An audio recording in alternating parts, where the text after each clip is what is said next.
Tuhan, kami menantikan kedatangan-Mu kali yang kedua. Kau memberkati setiap kami yang percaya dan berharap kepadamu. Amin. Kami sungguh-sungguh percaya dan berharap kepadamu. Biarlah kuasa-Mu, biarlah mujizat-Mu nyata di dalam setiap kami, anak-anak-Mu yang berharap dan percaya kepadamu. Terima kasih Tuhan, terima kasih. Kami siap mendengarkan kebenaran firman-Mu. Pakai hamba-Mu, mulut, lidah, bibir hamba-Mu, agar kebenaran firman-Mu yang dinyatakan. Terima kasih Tuhan, dalam nama Tuhan Yesus Kristus, kami sudah berdoa dan mengucap syukur. Haleluya, amin. Terima kasih. Shalom saudara. Kali ini saya akan sedikit sharing tentang tema yang diberikan oleh GKI Kana kepada saya, yaitu tentang, saya mengambil temanya Love God, Love People, terambil dari Matius 22 ayat 36 sampai 40. Sebelum kita mencintai Tuhan, sebelum kita mencintai sesama, kita harus mengenal terlebih dahulu, kita harus mengetahui siapa Tuhan, siapa sesama kita. Sesuai dengan tema dari GKI Kana selama tahun 2023 ini, The Year Living in God's Glory, tahun kelimpahan, tahun yang penuh dengan berkat-berkat dari Tuhan bagi orang yang percaya. Tidak ada yang mustahil. Tadi kesaksian tadi begitu menyentuh hati saya, bahwa Tuhan bekerja, Tuhan selalu ada di atas masalah kita. The year living of God, glory, kemuliaan Tuhan akan dinyatakan bagi jemaat yang berharap dan percaya. Di tahun 2023 ini, kemuliaan Tuhan akan dinyatakan bagi kita semua. Sebelum kita mengenal Tuhan, kita harus, sebelum kita mencintai Tuhan, kita harus mengenal siapa Dia, siapa Tuhan kita. Saya mau menyaksikan dulu, kemarin di kantor, ada teman saya chatting, aku punya keris yang selalu melindungi aku. Saya langsung kaget saudara. Ya memang dia bukan beragama seberang, sesama Kristen, tapi dia Katolik. Waduh, kok kamu mengandalkan kerismu? Iya, selama ini dia yang selalu melindungi saya. Waduh, saya bilang langsung, kamu bertobat. Percaya sama Tuhan Yesus, bukan yang lain. Tapi selama ini dia yang melindungi saya. Aduh, sudahlah. Ini PR buat saya. Nanti kalau saya ketemu, saya ngomong lagi sama dia. Saya nggak mau ribut sama dia, tapi mungkin dengan bercakap-cakap, dengan berjalannya waktu, nanti pelan-pelan saya akan, mungkin dia tidak bisa mengenal siapa Tuhan yang benar. Mungkin dia masih percaya dengan hal-hal yang lain. Dulu juga saya seperti itu, tapi sekarang tidak, karena saya sudah mengenal Tuhan yang benar, Tuhan yang kita sembah sama-sama. Alkitab dengan jujur menuliskan apa itu bedanya cinta, apa itu nafsu. Kita baca ya di dalam 2 Samuel pasal 13 ayat 1. Saya bacakan. Sesudah itu terjadilah yang berikut. Absalom bin Daud mempunyai seorang adik perempuan yang cantik namanya Tamar, dan Amnon bin Daud jatuh cinta kepadanya. Alkitab menuliskan Amnon jatuh cinta. Tapi menurut saya itu bukan jatuh cinta. Kenapa saya bisa beralasan seperti itu? Di dalam ayat berikutnya yang karena dari akal, cerita ringkasnya nanti, cerita lengkapnya Bapak Ibu Saudara bisa membaca di Alkitab di dalam 2 Samuel pasal 13. Ringkasnya adalah karena Amnon bilang cinta kepada Tamar dan jatuh cinta. Itu rasanya bagi Bapak Ibu yang pernah mengalami ya, saya yakin bagaimana rasanya jatuh cinta. Bagi yang jomblo mungkin ini bukan menghina ya, tapi rasanya gimana? Kalau ada lagunya tahi kucing rasa coklat gitu ya. Jadi kemana-mana selalu kepikiran, selalu ingin dekat dengan si dia. Nah, Amnon ini jatuh cinta kepada Tamar. Entah itu karena mungkin Alkitab tidak secara spesifik menjelaskan Tamar itu bodinya gimana, wajahnya gimana. Tapi Amnon jatuh cinta kepada Tamar. Akibat dia jatuh cinta tapi tidak tersalurkan, dia menjadi sakit dan wajahnya murung. Nah, karena dia mempunyai sahabat dari Yonadab memberi akal supaya dia bisa mengungkapkan masalahnya, dan Yonadab memberikan akal-akalannya. Akhirnya singkat cerita Amnon berhasil memperkosa Tamar. Kita baca di dalam 2 Samuel pasal 13 ayat 15. Setelah kejadian ini, kemudian timbullah kebencian yang sangat besar pada Amnon terhadap gadis itu. Bahkan lebih besar benci yang dirasanya kepada gadis itu daripada cinta yang dirasa sebelumnya. Lalu Amnon berkata kepadanya, bangunlah, nyala. Inilah dasar saya bilang kenapa Amnon tidak cinta. Bukan cinta yang sesungguhnya kepada Tamar, tetapi hanya nafsu. Kalau cinta yang sejati, cinta yang sesungguhnya bagi saya adalah dia harus mengasihi dengan tulus, bukan menguasai. Dan juga cinta yang sejati adalah cinta yang rela berkorban. Seperti yang ditunjukkan oleh Tuhan Yesus kita. Dia adalah anak Allah. Dia rela menebus dosa kita dengan cara menjadi manusia, menjadi mati di atas kayu salib. Dia rela. Itulah cinta sejati bagi saya, bukan seperti Amnon. Kalau kita mau mengenal lebih dekat kepada Tuhan kita, ada hal-hal yang dikehendaki oleh Tuhan untuk kita perbuat. Yang pertama adalah bertobat. Arti bertobat dalam Kamus Besar Bahasa Indonesia KBBI adalah kita sadar dan menyesal akan perbuatan yang salah, yang tidak benar di mata Tuhan, dan kita berniat untuk mengaku dosa kita di hadapan Tuhan dan tidak akan mengulanginya kembali. Itulah arti bertobat menurut Kamus Besar Bahasa Indonesia. Saya agree, saya setuju dengan hal ini kalau kita mengenal Tuhan yang benar. Di mana kita mengenal Tuhan yang benar? Bapak Ibu punya Alkitab. Saya punya Alkitab. Kita harus belajar untuk membaca. Memang tadi ada quotes dari WL. Alkitab tuh gampang dibaca, betul, karena dalam bahasa Indonesia. Tapi ada dua hal yang sulit. Sulit dimengerti dan sulit dilakukan. Ya, memang kalau kita nggak meminta pertolongan dari Roh Kudus akan sulit.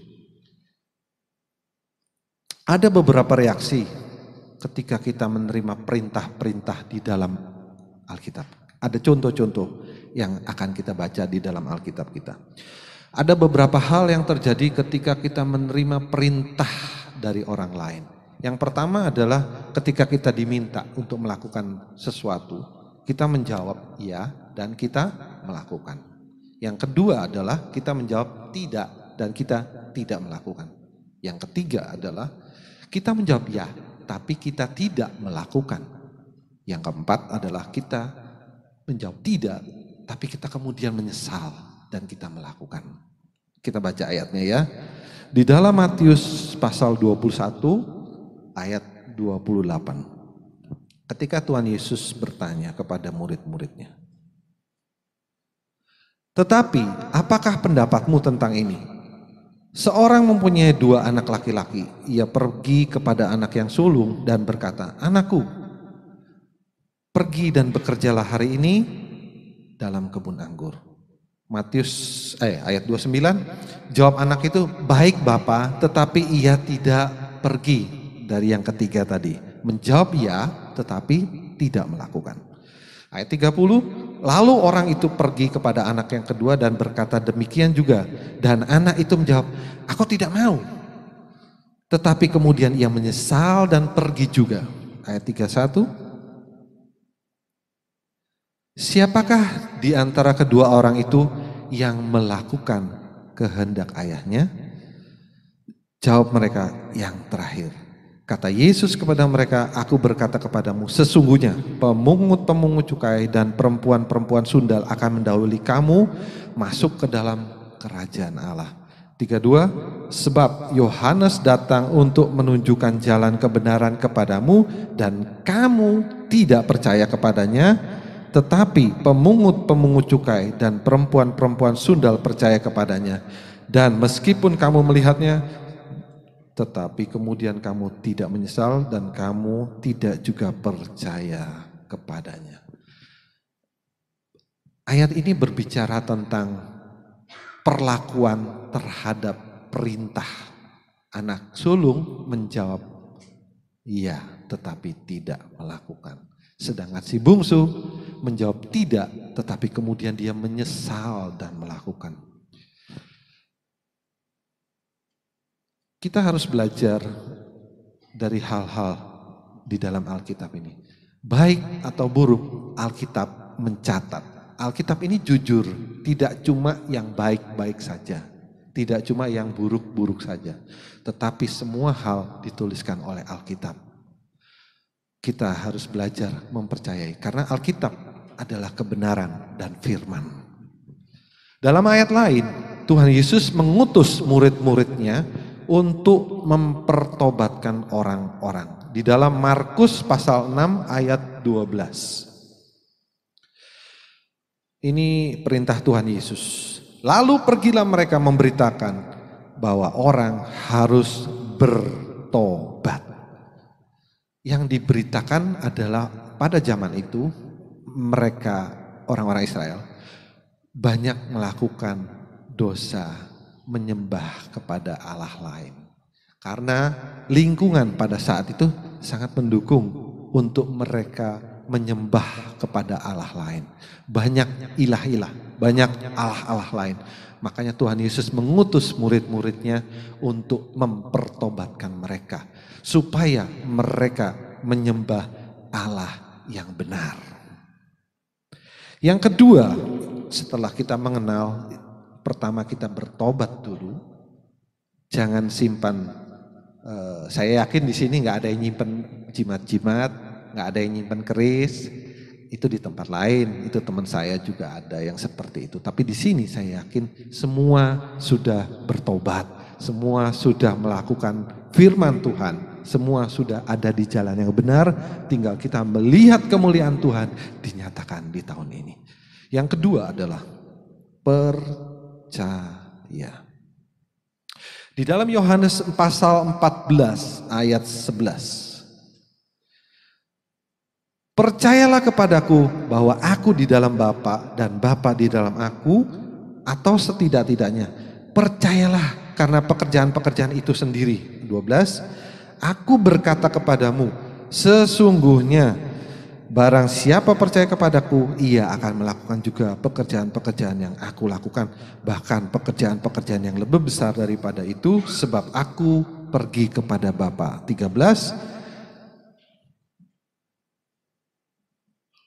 Dan apa juga yang kamu minta dalam namaku, aku akan melakukannya supaya Bapa dipermuliakan di dalam Anak. Tentang percaya ini, kalau boleh saya memberikan ilustrasi adalah tentang seperti anak dan orang tuanya. Saya kalau boleh kasih contoh, anak saya kalau ke supermarket itu ngambil barang nggak lihat harga, cemplung, karena dia yakin papanya pasti bisa bayar, ya langsung cemplung. Ya saya yang lihat aja, lu barang apa ini kok tiba-tiba banyak gitu. Ya saya di depan kasir tinggal pilah-pilah mana yang perlu, mana yang enggak. Saya kembalikan. Tapi anak saya waktu nyemplungin barang gak mikir, langsung ambil, langsung masuk. Mungkin kira-kira seperti itu gambaran orang percaya.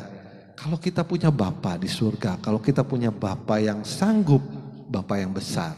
Mungkin kita gak se-ekstrim tadi seperti anak saya langsung ambil barang, Bapak bayarin ya.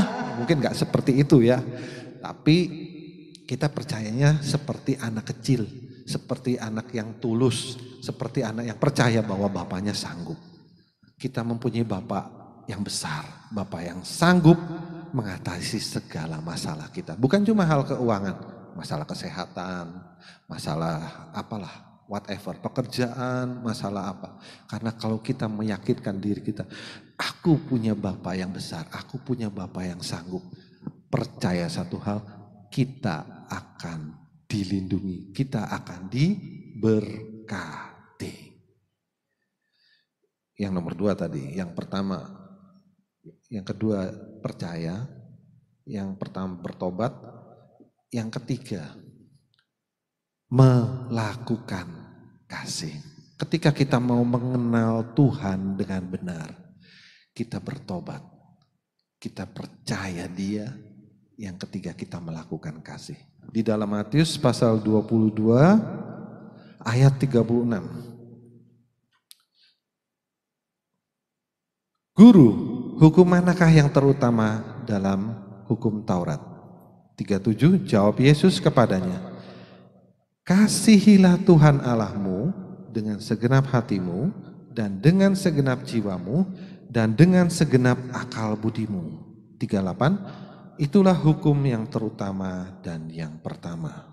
39, dan hukum yang kedua yang sama dengan itu ialah kasihilah sesamamu manusia seperti dirimu sendiri. 40, pada kedua hukum inilah tergantung seluruh hukum Taurat dan kitab para nabi. Itulah hukum kasih yang diajarkan langsung oleh Tuhan Yesus kita. Seluruh kegenapan hukum Taurat ada di dalam hukum kasih, bukan hukum manusia.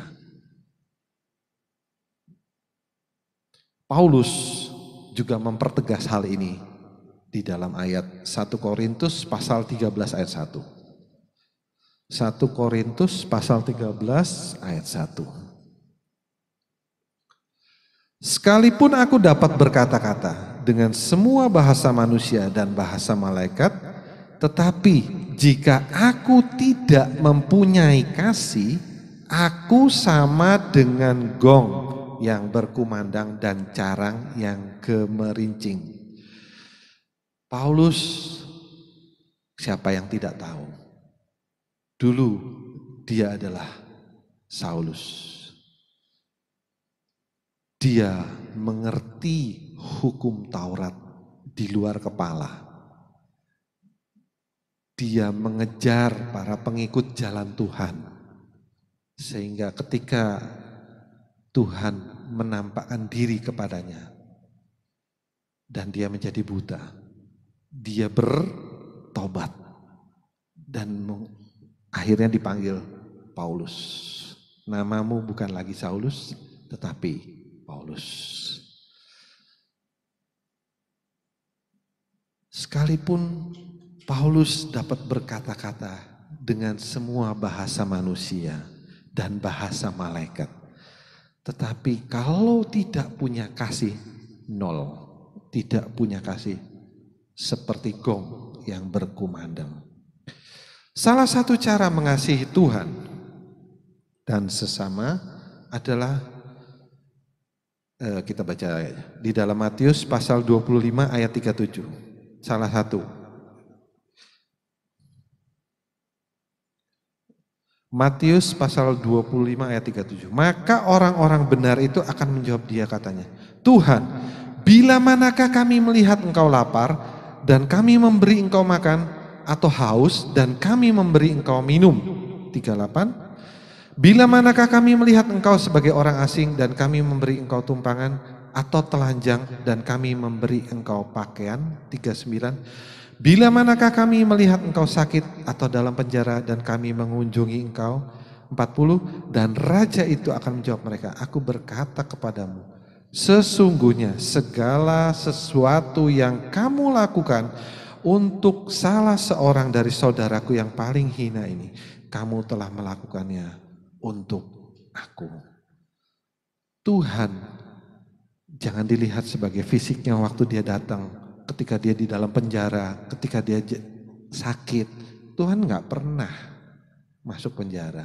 Tuhan gak pernah menggeletak di bed untuk sakit. No, yang kita lakukan adalah ketika kita melihat sesama kita. Jangan jauh-jauh bermimpi dan kita mau menolong orang lain di luar negeri.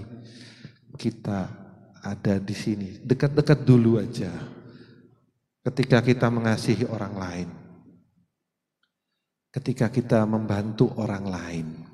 Ketika kita gak punya duit nih, tapi kita bisa berdoa. Oke. Kita berdoa untuk dia.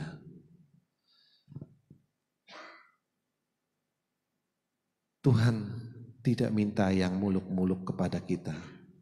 Apa yang kita bisa, apa yang kita punya, itu yang bisa kita lakukan untuk mengasihi Tuhan dan sesama.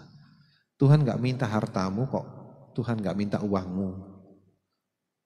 Tuhan cuma minta hatimu yang mengasihi Tuhan dan sesama. Untuk melihat kemuliaan Tuhan dinyatakan, kita harus mengenal Dia sebagai Tuhan dan Juru Selamat pribadi. Kita, saya, Anda harus mengenal Dia sebagai Tuhan dan Juru Selamat secara pribadi. Kesimpulan dari firman Tuhan hari ini adalah, kalau kita mau mengenal Tuhan, kita harus belajar untuk bertobat. Bertobat dari segala macam yang kita anggap dan kita menduakan Tuhan. Hobi kita kah? Barang-barang kita kah? Bahkan uang kita itu bisa menjadi Allah, tanda petik ya, yang dimana Tuhan tidak dinomor satukan, yang membuat kita menjadi kehilangan fokus kepada Tuhan yang benar. Yang kedua adalah belajar percaya seperti anak kecil. Kalau kita mau mengasihi Tuhan dan sesama, belajar percaya dulu sama Tuhan seperti anak kecil. Yang benar-benar percaya tapi tidak pakai koma. Percaya aku Tuhan tapi tapi aku percaya sama Tuhan, titik, nggak pakai koma. Yang ketiga adalah kita melakukan kasih kepada Tuhan dan sesama. Tuhan tidak secara fisik ada di dalam penjara. Tuhan tidak secara fisik ada di rumah sakit. Tapi kalau kita mengasihi saudara kita yang hina, saudara kita yang sedang membutuhkan bantuan dan semangat, kita sudah melakukannya untuk Tuhan kita yang besar. Amin. Terimalah ya Tuhan segala puji, sembah, hormat, kemuliaan kami peruntukkan kepada Allah Tritunggal di dalam Tuhan Yesus Kristus yang kami kasih dan kami hormati. Sebentar anak-anakmu akan pulang untuk meninggalkan gereja ini. Dan selanjutnya Tuhan, kami percaya perpisahan yang sementara waktu ini kami tetap di dalam pemeliharaan dan perlindungan Tuhan. Umat Tuhan tetap di dalam kasih dan anugerah Tuhan. Saudara-saudara kami yang tidak bisa hadir, yang karena satu dan lain hal dimanapun mereka berada, tangan Tuhan ada di atas mereka. Berkat Tuhan ada di atas kepala orang yang benar. Kami mengucap syukur Bapa di sorga. Kami mendoakan buat keluarga yang sedang berduka cita. Kami menyerahkan Bapak Kok Liang, Ibu Susi, atau Cikwa yang sedang mengalami duka cita. Karena putra yang dikasihi Tuhan sudah panggil pulang ke rumah Bapa di sorga. Biarlah di tengah-tengah kesedihan, di tengah-tengah duka cita yang mendalam, Roh Kudus Allah akan memberikan penghiburan, memberikan kekuatan, dan menolong keluarga ini untuk melihat bahwa di balik semua ini ada kemuliaan yang Tuhan hendak nyatakan. Hamba berdoa, kirimkan malaikat-malaikat-Mu ya Tuhan, untuk menghibur, untuk menguatkan, dan untuk menolong keluarga ini. Demikian juga untuk Papa dari Ibu Sani. Tuhan juga memberikan kekuatan dan penghiburan kepada semua keluarga yang ditinggalkan oleh almarhum, supaya tangan kasih Tuhan mempersatukan semua anggota keluarga, dan biarlah keteladanan hidup akan menjadi berkat bagi seluruh anak-anak dan keluarga besar. Mereka mau lebih mengenal Tuhan, lebih percaya dan mengasihi Tuhan. Bapa, pagi ini kami juga berdoa, jemaat-Mu yang hadir, yang datang dengan membawa penderitaan di dalam tubuh mereka, yang mengalami kelemahan tubuh, sakit penyakit, dalam nama Tuhan Yesus, apapun nama penyakit itu, kami perintahkan pergi, keluar dalam nama Tuhan Yesus Kristus. Dan biarlah jemaat boleh menerima kesembuhan dari Tuhan.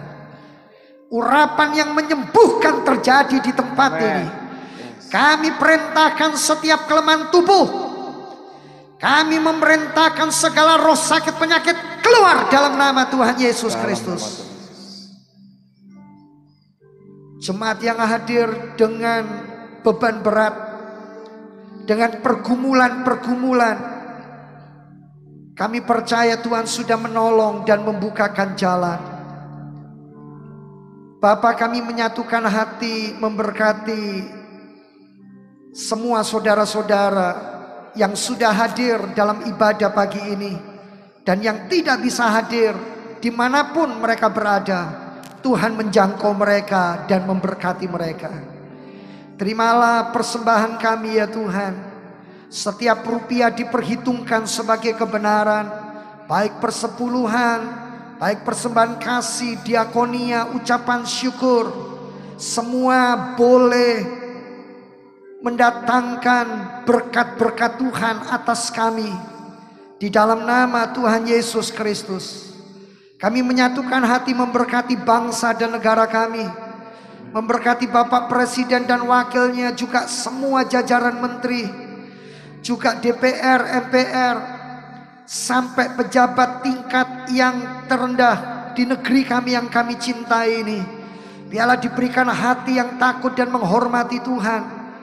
Indonesia penuh kemuliaan Tuhan, dijauhkan dari segala rongrongan, dijauhkan dari perpecahan, dijauhkan dari segala pertengkaran dan pertikaian, dijauhkan dari orang-orang yang tidak bertanggung jawab, yang ingin memecah belah NKRI. Kami berseru dalam nama Tuhan Yesus Kristus, biarlah Indonesia di dalam perlindungan dan anugerah Tuhan. Memberkati juga untuk TNI dan Polri, memberkati pemilu tahun depan. Kami percaya Tuhan akan memberikan pemimpin yang terbaik, dan kami semua diberikan kepekaan. Gereja-gereja Tuhan, hamba-hamba Tuhan, kami akan bersatu padu. Kami hanya memilih apa yang Tuhan berikan bagi kami. Terima kasih Bapa, terima kasih ya Tuhan. Sebentar kami pulang meninggalkan gereja ini, Tuhan, kami tidak akan pernah pulang dengan tangan yang kosong, karena Tuhan telah memberkati di sepanjang ibadah kami, memakai dan mengurapi WL, para singers, pemusik, juga hamba-Mu yang menyampaikan firman, dan kami semua para penata layanan diberkati oleh Tuhan. Lanjutkan karya dan rencana-Mu. Jemaat yang dikasihi Tuhan, angkatlah kedua belah tangan-Mu. Dan sekarang terimalah berkat dari Allah Bapa, cinta kasih kemurahan Tuhan Yesus Kristus Sang Putra, di dalam persekutuan Allah Roh Kudus akan menyertai dan memimpin hidupmu sekarang bahkan sampai selama-lamanya. Pulanglah, terimalah berkatnya di dalam nama Tuhan Yesus Kristus. Haleluya, amin.